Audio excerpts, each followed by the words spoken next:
afetiva é capaz de te afetar, imagina uma memória do passado de mágoa. Te afeta muito mais. Enquanto não perdoar, está lá te afetando. Então, qual é a grande questão aqui hoje? Qual é o nosso objetivo hoje no nosso primeiro encontro? É fazer uma coisa que as pessoas têm dificuldade. Diagnosticar a própria vida para se curar, porque não existe cura sem diagnóstico. Se você procurar qualquer profissional de saúde para saber se tem uma doença, dizendo quais são os sintomas, sem saber exatamente de onde eles vêm, porque assim como as pessoas parecem agir emocionalmente falando, elas chegam, dizem assim, a minha vida não funciona, a minha vida não flui, a minha vida é travada e tal, e eu queria saber o que é. Não é mágoa, não. Que isso? Isso não é isso.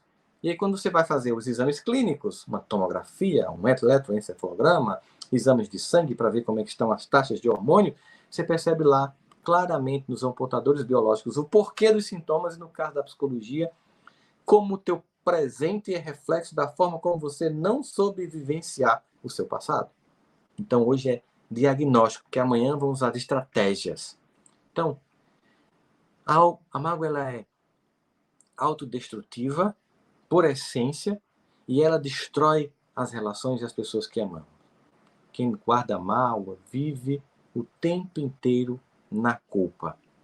Ou na culpa dos outros, culpando as pessoas que te maltrataram, culpando as pessoas que não foram como você criou uma expectativa infantil de que fossem, porque meu pai não foi assim, meu marido, minha esposa, minha namorada, meu chefe. Você fica sempre infantilmente culpando os outros e depois você também, quando vê que a sua vida não flui, aí você começa a se culpar, então é culpa para lá, culpa para cá e vida que não funciona. Tudo travado. Quando a gente identifica, quando a gente diagnostica, a gente começa a fazer o primeiro movimento do que eu chamei inicialmente hoje de perdão é um processo de desenvolvimento mental e espiritual. De amadurecimento mental e espiritual. É um processo. Então, o primeiro processo é diagnóstico. Eu preciso entender como. Por que eu faço um curso inteiro só sobre perdão? Porque quando eu fiz o primeiro curso, que é Aprendendo a Amar, eu percebia que a maior parte dos alunos começava o curso e travavam porque não perdoavam, não se perdoavam. Eu pensei, então, tem que ter uma coisa voltada só para isso, porque é central. Eu vi isso no consultório, eu vejo isso nos livros, eu vejo isso nas palestras, eu vejo isso nas pessoas, eu vejo isso nas relações. Então, perdão é uma espécie de faxina mental. Você identifica as pedras, os pós, as sujeiras que te incomodam. E você então procura ajuda. Porque o primeiro passo é eu preciso limpar, para depois eu me reinventar e seguir. Eu preciso fazer esse movimento. Eu preciso olhar para a vida. Quantas pessoas, né, eu atendia que a forma como identificavam o passado impedia fluir no presente e no futuro. Mágoas clássicas, por exemplo. Eu penso, eu sinto, não só penso, eu sinto, eu valido em mim, eu confirmo para você, Rossandro, que minha mãe gostava mais da minha irmã do que de mim, ou meu pai gostava mais do meu irmão do que de mim, ou as pessoas me rotulavam na família, e você não percebe como isso é uma coisa que ficou central na sua vida. E muitas vezes chegava o paciente, claramente, um clássico, tipo, minha mãe gosta mais do meu irmão, havia exceções, mas em regra era, e aí ela deu tudo para ele, ela facilitou a vida dele, para mim era tudo difícil, para mim ela nunca reconhecia, para ela era só elogios, e eu fazia assim. Como é que está esse seu irmão hoje? Que muitas vezes, não todos os casos, mas muitas vezes a pessoa dizia, desandou a vida dele. Desandou a vida. Então você não gostaria de ser ele? Não, não gostaria. Você já parou para pensar que foi exatamente esse amor exagerado do seu pai ou da sua mãe pelo seu irmão, pela sua irmã, que tornou ele incapaz ou ela incapaz de enfrentar a vida? E a pessoa fala assim, de fato, eu percebo isso. Então você já parou para pensar que, olhando agora, o fato de que sua mãe e o seu pai, segundo a sua concepção, amou mais o seu irmão do que você, e essa pessoa se destruiu, então você tem que olhar esse amor como amor tóxico, e por não terem escolhido amar você desse jeito tóxico, eles salvaram. Então você percebe que é olhar para o passado e ver uma outra perspectiva. Então, aquele cuidado exagerado com minha irmã, meu irmão, que terminou tornando ele uma pessoa frágil, incapaz e incompetente, eu fui poupado disso. Só a minha criança ferida estava lá no passado. Mamãe não olha para mim, papai não me elogia, só olha para meu irmão. E o adulto está funcionando, o irmão ferrado lá e... Cara, é mesmo? olha só, essa pessoa se ferrou. E quando a minha mãe focou nele, o meu pai focou nele, me livrou, porque era uma forma não funcional de amor. Então, estou fazendo uma nova interpretação de um evento que é dor, é chato, mas eu interpreto de nova forma. E o que é que o perdão muda? O que é que o perdão muda na vida da gente? O perdão, gente, muda tudo. Porque o perdão muda a forma de interpretar a vida. Repetindo, como a dor é um evento e o sofrimento é uma interpretação, e a prova que você tem mesma situação, tipo, pessoas que perdem alguém que ama num acidente aéreo. Cada uma reage diferente. Umas pessoas, a partir dali, se destroem, nunca mais voltam a ser felizes e viver, e outras se ressignificam. O evento é o mesmo. Uma mãe narcísica histérica, filhos que viveciam com essa mãe, um pai alcoólatra. As reações são diferentes. Uns traumatizados bebem igual o pai, odeiam a mãe, e outros pensam, minha mãe é narcisista, mas é minha mãe, meu pai é alcoólatra, mas, sabe, quando ele está sóbrio é um bom pai, cuida da gente. Ou seja, não se fixa no que não funcionou e magoa-se, mas percebe o que funcionou e é grato e segue a vida. Se você não fez ontem, a proposta é, vamos fazer agora. Vamos reinterpretar. Porque, afinal de contas, quando nós pensamos o que as emoções podem nos fazer mal, é exatamente isso, o movimento em que elas constroem em nós uma forma infantil de interpretar a vida, toda a minha leitura de todos os outros eventos, de todas as outras pessoas, serão a partir dessa lente que está embaçada pelo ressentimento. Então, por exemplo, eu vou ter uma tendência paranoica. Se alguém estiver rindo no trabalho, eu vou achar que é comigo.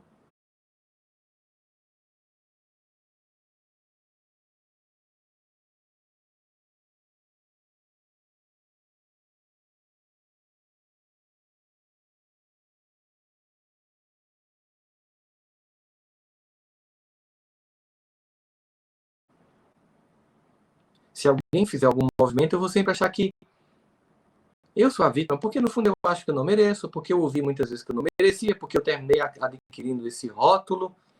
E incrível, porque às vezes você precisa entender que até uma coisa que era aparentemente positiva virou um problema para você. Ah, essa minha filha é a princesa da casa, como ela é linda. Isso é muito massa de ouvir, isso é agradável, é legal de ouvir, mas você nunca parou para pensar que muitas vezes você nunca percebeu que ao dizer isso, nem que não era nem essa a intenção dos pais, de certa forma disseram, é a única coisa que você é, uma mulher linda. Você não tem que ser inteligente ou você não é inteligente. Ao realçar uma característica, nós apagamos as outras. Ah, esse aqui é sério, nunca deu trabalho, sempre obediente. Olha, pense num filho de ouro. E aí você não pode se revoltar, você não pode dizer que está sendo machucado, você não pode dizer que você não aprendeu a viver a vida. Então, até às vezes, aquilo que parecia ser tão funcional, não é funcional. E você fica preso na teia dos ressentimentos e as cobranças, né? Você, porque não funcionou, porque não foi como você gostaria, você não percebe o movimento que os pais fizeram. Lá, com todas as falhas, porque eles são humanos, como diz a música de Renato Russo, são crianças como você, é o que você vai ser quando você crescer, né?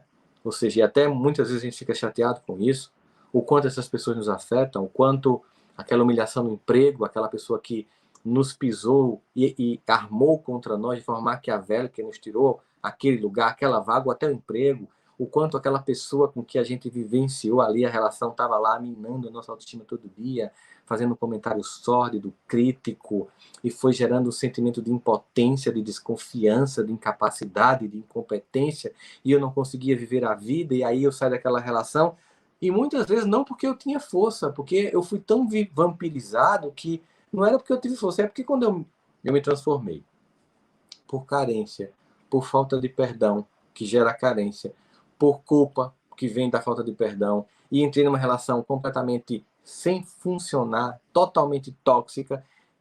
E não é que eu saí, não, porque eu estava tão destruído, não é que eu saí, é que o outro desistiu de mim. Porque nesse processo do não perdão, eu vou para um fundo do poço de autoestima de culpa tão grande que as pessoas preferem uma relação ferrada do que ter a dignidade da própria vida, que precisa primeiro, num processo de se encontrar consigo num deserto, desenvolver-se. Inclusive foi tema de um livro que eu lancei durante a pandemia, ó, o tempo do autoencontro. Uma apresentação aqui do meu amigo Alok, como vocês estão vendo, DJ Alok, Petia Chaves, e do Washington Oliveto, que fez a apresentação do livro publicitário tão querido do Brasil, que me deu a honra de fazer isso, porque você vai para um deserto, naturalmente, nesse processo. Pancada da vida. Deserto. Porque eu preciso voltar, sair da condição de mágoa dos outros e de mim, para aprender somente depois disso a começar um processo de auto-amor. Porque muitas vezes eu preciso ficar só. É melhor estar só do que ser um terreno baldio para o lixo afetivo dos outros, ou um tapete onde as pessoas pisam e limpam os pés para seguir. E eu me coloco nessa condição subalterna. E sabe o que acontece quando você finalmente sai? Não porque tinha força, porque o outro desistiu de você. Porque quando você achou que a única forma de manter o outro era deixando de ser você mesma, deixando de você mesmo, aí a pessoa olha e faz: que pessoa ridícula que você se tornou. Aí você, depois de passar raiva, mágoa daquela pessoa, quando passa, né? Você vai para o segundo momento que é: não acredito. A culpa foi minha. Como eu fui idiota. Como eu permiti que essa pessoa fizesse isso comigo. Como eu não vi os sinais, como estava claro, como todo mundo me avisou, e mesmo assim eu entrei, enfiei o pé na jaca, você merece. Aí, em vez de se recuperar, de cicatrizar as feridas, de se acolher, de pedir ajuda, de recomeçar, você se pune, você se odeia, você se menospreza, você diz que merecia mesmo, você acha que era o que você merecia passar e agora pague o preço que você paga. Você afastou seus amigos, você afastou suas amigas, você deixou sua família, ou aquele emprego tóxico que garantia para você: dê, vista a camisa, faça por onde, que você vai ser reconhecido, depois ser admitido, trocado, e você faz: caramba, que sacanagem, como fizeram isso comigo, nunca mais vou deixar. Aí desiste de ser uma pessoa que entrega com qualidade, porque acha que porque uma empresa sacana não te respeitou, não valorizou tua entrega, todas as outras não vão entregar. Porque alguém não foi legal com você na relação, todas as pessoas vão te ferrar. E porque você deixou isso acontecer, você não merece ser feliz. Pronto. O que vai acontecer? Parece aquela música: ficar escancarado com a boca cheia de dentes esperando a morte chegar. Até pensando em tirar a própria vida, porque afinal de contas, qual é o sentido? Ninguém me ama, nem eu me amo. Não vejo sentido na vida, porque você está interpretando errado a vida e não percebeu o poder do perdão como evento libertador e curativo. Libertador e curativo da vida, com impactos que reverberam em tudo que a gente faz. O perdão muda tudo. Muda tudo. É uma nova forma de se relacionar com a vida, com os outros e comigo. O perdão me liberta das pessoas que querem me destruir. Elas vão continuar tentando, mas não vão conseguir, porque elas não vão, além do evento de me machucar, está dentro de mim diariamente usinando ressentimento, tirando minha energia, meu vigor, minha força de viver. Eu lembro de um paciente que era concurseiro. E ele ensinava todo mundo a passar no concurso. Todo mundo passava, menos ele. Todo mundo se perguntava: mas como fulano não passa? Poxa vida, como é que ele não passa? Porque ele ensina todo mundo. Ele era para ser o primeiro e aí tá 10 anos. Aí vai pra terapia. E a mágoa: não, que mágoa, que nada. Não, é mágoa. Sabe por quê? Porque quando você senta para fazer a prova, você não senta só, você senta com as pedras. A caneta fica difícil de escrever, ó, porque até a mágoa tá lá. Eu tenho certeza que quando você começa a fazer a prova, você pensa: dessa vez eu passo, porque eu vou provar meu pai, que nos abandonou, que nos deixou passar necessidade, que traiu a minha mãe. Eu vou mostrar para ele que eu vou ser um juiz, um procurador. Você não pensa isso, não? Penso. Pois é, toda vez que você pensa isso, você não consegue mais fazer a prova. Porque o que está ali é uma pessoa magoada querendo mostrar para a vida que vai vencer. E não consegue porque é difícil escrever uma prova com a pedra, é difícil raciocinar com a pedra colada aqui. Isso cansa, isso suga, isso esgota, isso estiola a alma, isso gera uma decadência psíquica, e você sente que todo mundo está correndo, vencendo a maratona da vida, e você alcança nos primeiros 100 metros porque está cheio de pedras que colaram no seu corpo e você insiste em não enxergar. Essa aula, ela talvez mude totalmente o seu conceito de perdão. Ou pelo menos que você tinha até agora. Eu espero que faça isso. E mais que isso, que lhes motive a trilhar um caminho de perdão a partir de agora. É uma responsabilidade sua. Você tem que fazer isso. Então, se pergunte, o que você faz com a sua fragilidade emocional? O que te tornou tão frágil? Faz. Escaneia na tua cabeça aí agora. Pensa. O que te tornou tão frágil? O que você faz com essa fragilidade? Só lamenta? Só culpa? Só tem ressentimento? Você em algum momento decidiu, vou agir agora, vai ser diferente, eu não vou ficar preso a isso? Como é que você faz essa coisa acontecer? Porque eu vou dizer para vocês, a minha vida, ela realmente é definida por alguns eventos, né? Minha mãe, meu pai, meu avô, meu irmão mais velho e o impacto que eles tiveram na minha vida. Janine, minha esposa, como ela dividiu minha vida antes e depois. Mas como ela, a partir de uma solicitação dela de que eu perdoasse meu pai, como ela resgata a minha vida e me resgata de mim mesmo. Como a partir daquele evento eu entendo que eu não poderia seguir com ressentimento de alguém tão importante, porque ao odiar essa pessoa eu estava odiando metade do código genético dela em mim, eu estava odiando o meu corpo, porque metade é um clone genético dele. Eu estava odiando minha personalidade porque eu sou muito parecido com ele.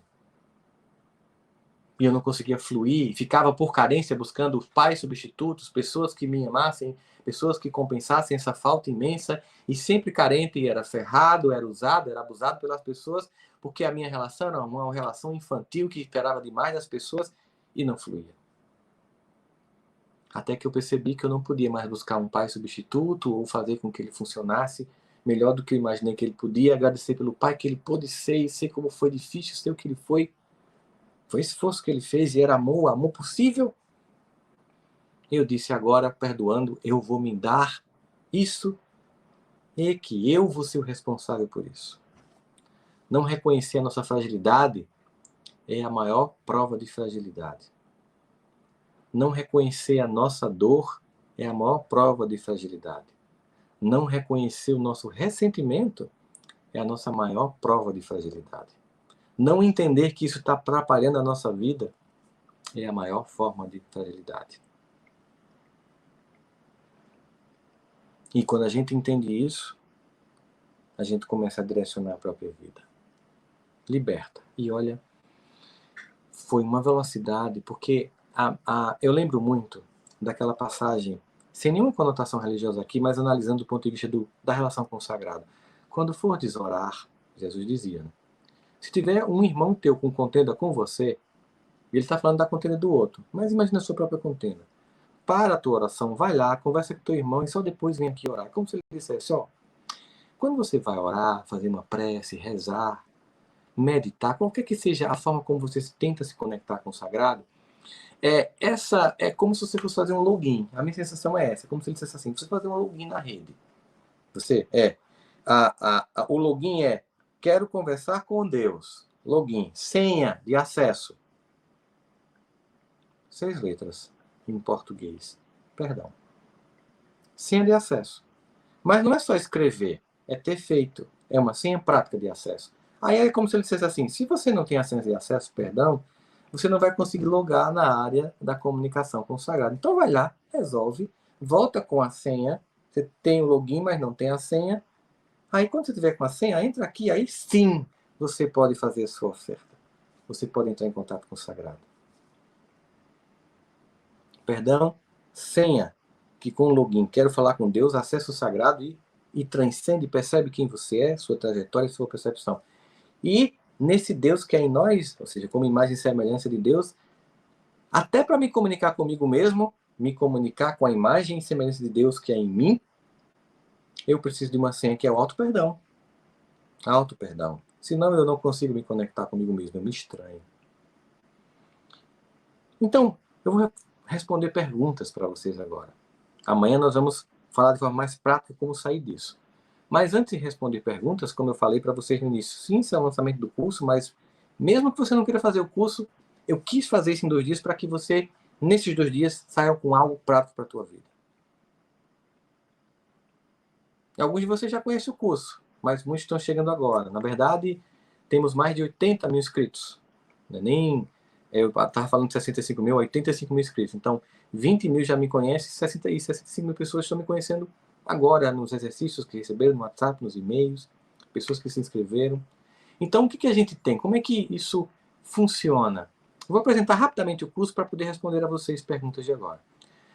O nosso curso fala de perdão e auto-perdão. Tem mais de 40 aulas gravadas com vários especialistas, com propostas práticas diárias, para que a gente possa fazer uma trajetória de transformação pessoal. Durante 2 anos estaremos juntos nessa jornada, nessa experiência, nesse processo, com idas e vindas. E olha, dói um pouco mais no começo, mas liberta depois. É para isso que a gente está aqui. Amanhã, hoje a gente não vai vender nada, amanhã é que a gente começa a vender o curso, porque hoje e amanhã eu quero entregar algo para você, para que você saia com algo funcional na sua vida. Então agora eu queria abrir para perguntas. Queria que vocês mandassem as perguntas que vocês têm, para que a gente pudesse agora direcionar exatamente ao que você está sentindo. Se você quiser, você pode colocar como anônima. Então, a Ariane, que está comigo aqui agora, ela vai colocar como anônima, para que você não se sinta exposto ou exposta, mas se quiser botar seu nome, bota. E a gente vai falar um pouquinho sobre como isso está afetando a tua vida. Começando agora com a Márcia Diniz. Márcia, muito obrigado por estar aqui participando. Por que é tão difícil perdoar? Márcia, pensa em construir uma casa. Pensa na construção de uma casa. Quando eu pego um terreno limpo, que nunca foi construído, e plano, é muito mais fácil construir a casa. Né? Concorda comigo? É assim, vou construir a casa, né? O terreno está limpo. O que é perdão? Perdão é o seguinte, eu construí uma casa e ela desmoronou. E eu quero construir uma outra casa. Por que é difícil? Porque eu vou ter que tirar os entulhos, pedra por pedra, para começar de novo. Tem decepções, porque eu criei a ilusão de que as pessoas que eu amo não poderiam me machucar, e são quem mais nos machucam, porque são quem mais convive com a gente. A probabilidade de uma pessoa que eu amo me machucar é muito maior do que do estranho, porque essas pessoas que eu amo são perfeitas, como eu também sou. Então significa dizer que eu tenho que começar a construir num terreno que já foi ocupado e que está soterrado de entulhos e de um desmoronamento afetivo, e eu estou lá, soterrado por isso. Eu tenho que lidar com a decepção que eu estou tendo dessas pessoas que eu imaginei que jamais fariam isso comigo, e humanas que são, fazem. E porque é algo que me transforma, e muitas vezes, e aí eu vou dizer, eu sempre faço isso, sabe, Márcia, eu estou dizendo, não tem a ver com você, eu sempre pego as perguntas que os alunos fazem no curso e respondo, expando a pergunta, para chegar a mais corações. Também é o fato que muitas vezes nós não perdoamos porque nós não queremos. E mais uma vez eu volto a dizer, não é o teu caso, exatamente o que eu estou falando, Márcia, mas como é que isso funciona? Tem pessoas que forjaram a identidade e a vida a partir da mágoa. Elas, aqui, esses rapazes que estão aqui comigo, elas alicerçaram a vida na mágoa. Você que me sacaneou e eu fundi a personalidade. A minha vida, meu discurso, para usar uma palavra da moda hoje em dia. A minha narrativa sobre mim mesmo foi a partir do evento de fulano ou de fulano. Seja de uma relação parental inicial difícil, seja de um casamento não funcional, de uma traição e tal. E aí é o seguinte, eu colei tanto a minha narrativa a esse evento que, se eu perdoar, é como se eu perdesse minha identidade. Mas como assim? Eu sempre fui a ex-mulher magoada de João, o ex-marido magoada de Marta. Eu sempre fui o filho do pai alcoólatra Cicano. Eu sempre fui a filha da mãe omissa Maria. E agora como é que eu vou...